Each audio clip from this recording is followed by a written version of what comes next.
नमस्कार दोस्तों, मैं अरुण झा शास्त्री ज्योतिष परामर्श फॉर यू में आपका स्वागत करता हूँ। दोस्तों, आज का हमारा विषय है मोक्षदायक पुण्य क्षेत्रों का वर्णन। काल विशेष में विभिन्न नदियों के जल में स्नान के उत्तम फल का निर्देश तथा तीर्थों में पाप से बचे रहने की चेतावनी। सूत जी बोले, विद्वान एवं बुद्धिमान महर्षियों, मोक्षदायक शिव क्षेत्रों का वर्णन सुनो। तत्पश्चात मैं लोक रक्षा के लिए शिव संबंधी आगमों का वर्णन करूंगा। पर्वत, वन और काननों सहित इस पृथ्वी का विस्तार 50 करोड़ योजन है। भगवान शिव की आज्ञा से पृथ्वी संपूर्ण जगत को धारण करके स्थित है। भगवान शिव ने भूतल पर विभिन्न स्थानों में वहाँ के निवासियों को कृपा पूर्वक मोक्ष देने के लिए शिव क्षेत्र का निर्माण किया है।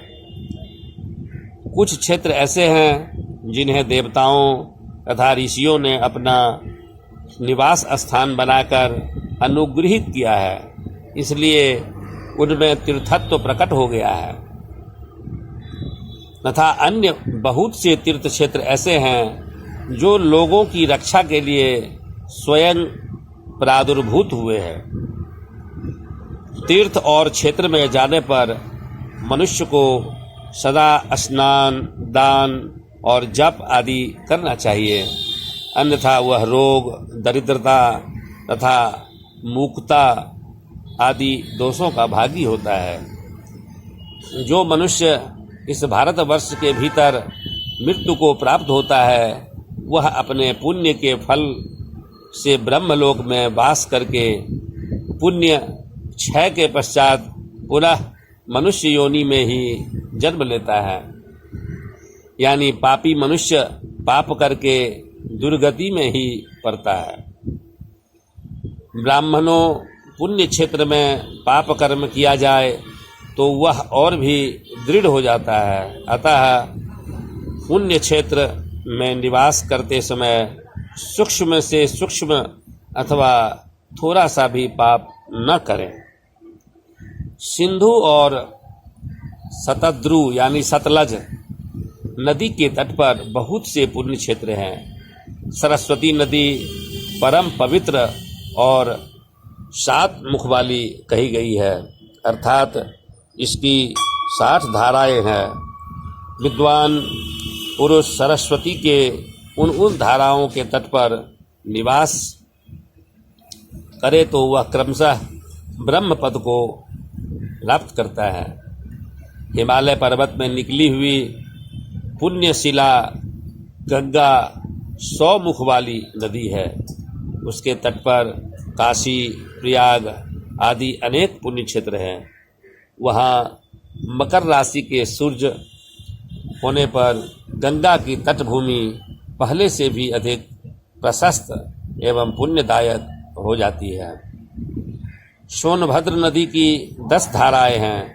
वह बृहस्पति के मकर राशि में आने पर अत्यंत पवित्र तथा अभिष्ट फल देने वाला हो जाता है। उस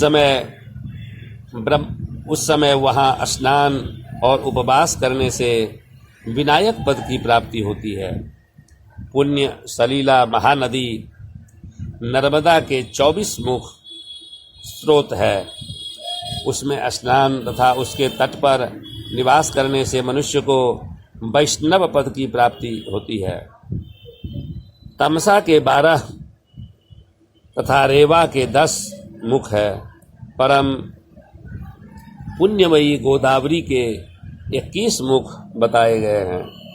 वह ब्रह्म हत्या तथा गोवध के पाप का भी नाश करने वाली एवं रुद्रलोक देने वाली है।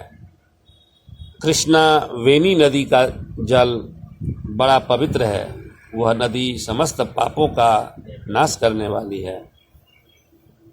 उसके 18 मुख बताए गए हैं तथा वह विष्णु लोक प्रदान करने वाली है। तुंगभद्रा के 10 मुख है, वह ब्रह्मलोक देने वाली है। पुण्यशीला सुवर्ण मुख री के 9 मुख कहे गए हैं। ब्रह्मलोक से लौटे हुए जीव उसी के तट पर जन्म लेते हैं। सरस्वती नदी, पंपा सरोवर, कन्याकुमारी, अंतरिम तथा शुभकारक श्वेत नदी, ये सभी पुण्य क्षेत्र हैं। इनके तट पर निवास करने से इंद्रलोक की प्राप्ति होती है। सहस पर्वत से निकलती हुई महानदी कावेरी परम पुण्यमयी है। उसके 27 मुख बताए गए हैं। वह संपूर्ण अभिष्ट वस्तुओं को देने वाली है। उसके तट पर स्वर्गलोक की प्राप्ति कराने वाले तथा ब्रह्मा और विष्णु का पद देने वाले हैं।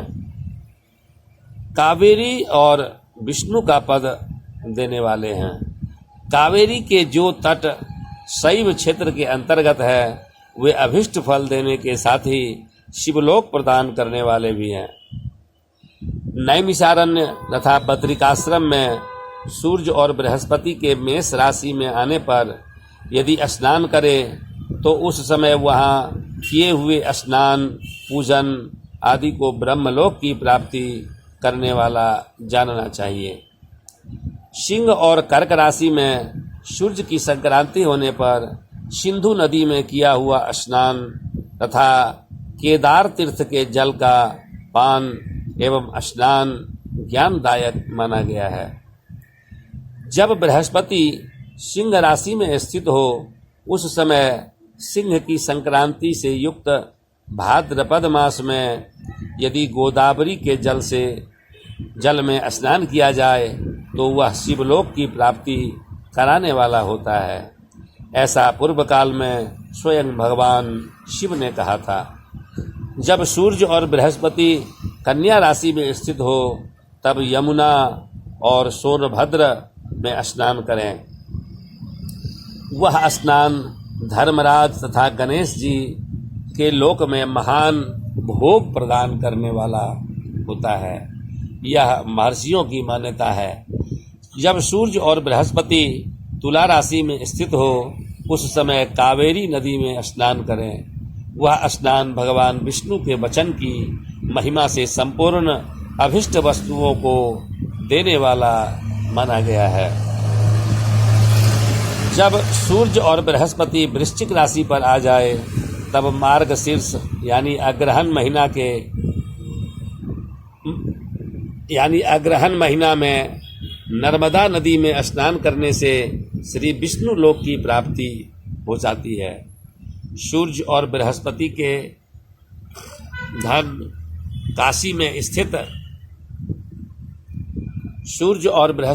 धनराशि में स्थित होने पर सुवर्ण मुखरी नदी में किया हुआ स्नान शिवलोक प्रदान करने वाला होता है, जैसा कि ब्रह्मा जी का वचन है। जब सूर्य और बृहस्पति मकर राशि में स्थित हो उस समय माघ मास में गंगा के जल में स्नान करना चाहिए। ब्रह्मा जी का कथन है कि वह स्नान शिवलोक के पश्चात ब्रह्मा और विष्णु के स्थानों में सुख भोगने पर अंत में मनुष्य को ज्ञान की प्राप्ति हो जाती है। माघ मास में तथा सूर्य के कुंभ राशि में स्थित होने पर फाल्गुन मास में गंगा जी के तट पर किया हुआ श्राद्ध, पिंडदान अथवा तिलोदक दान पिता और नाना दोनों कुलों के पितरों की अनेकों पीढ़ियों का उद्धार करने वाला माना गया है। सूर्य और बृहस्पति जब मीन राशि में स्थित हो तब कृष्णवेरी नदी में किए गए स्नान की ऋषियों ने प्रशंसा की है। उन महीनों में पूर्वोक्त तीर्थों में किया हुआ स्नान इंद्र पद की प्राप्ति कराने वाला होता है। विद्वान पुरुष गंगा अथवा कावेरी नदी का आश्रय लेकर तीर्थवास करे। ऐसा करने से तत्काल किए हुए पाप का निश्चय ही नाश हो जाता है। रुद्रलोक प्रदान करने वाला बहुत से क्षेत्र है। ताम्रपर्णी और वेगवती ये दोनों नदियां ब्रह्मलोक की प्राप्ति रूप फल देने वाली है। इन दोनों के तट पर कितने ही स्वर्गदायक क्षेत्र हैं। इन दोनों के मध्य में बहुत से पुण्यप्रद क्षेत्र हैं। वहाँ निवास करने वाला विद्वान पुरुष वैसे फल का भागी होता है। सदाचार, उत्तम वृत्ति तथा सद्भावना के साथ मन में दया भाव रखते हुए विद्वान पुरुष को तीर्थ में निवास करना चाहिए, अन्यथा उसका फल नहीं मिलता है। पुण्य क्षेत्र में किया हुआ थोड़ा सा पुण्य भी अनेक प्रकार से वृद्धि को प्राप्त होता है तथा वहाँ किया हुआ छोटा सा पाप भी महान हो जाता है। यदि पुण्य क्षेत्र में रहकर ही जीवन बिताने का निश्चय हो तो उस पुण्य संकल्प से उसका पहले का सारा पाप तत्काल नष्ट हो जाएगा, क्योंकि पुण्य को ऐश्वर्यदायक कहा गया है। ब्राह्मणों तीर्थवास जनित पुण्य कायिक, वाचिक और मानसिक सारे पापों का नाश कर देता है। तीर्थ में किया हुआ मानसिक पाप वज्रलेप हो जाता है। वह कई